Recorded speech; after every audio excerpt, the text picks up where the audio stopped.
Who doesn't love pancakes? Fluffy, golden, and absolutely delicious.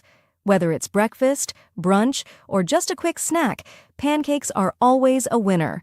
Today on Sugar and Spice Diaries, I'm sharing the easiest and most delicious pancake recipe that you can whip up in minutes. Let's get started. Pancakes are a classic comfort food that everyone loves, and they're so simple to make. This recipe is perfect whether you're a beginner or a seasoned cook.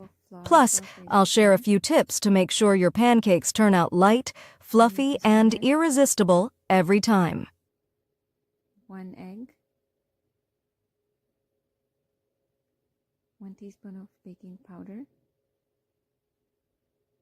1 teaspoon of vanilla extract, pinch of salt, 2 tablespoons of sugar, 2 tablespoons of melted butter,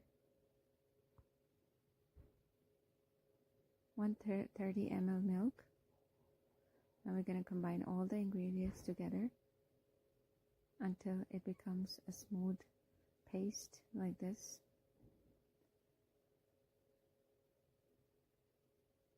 Now with the help of a ice cream scoop, we're going to place it on the pan.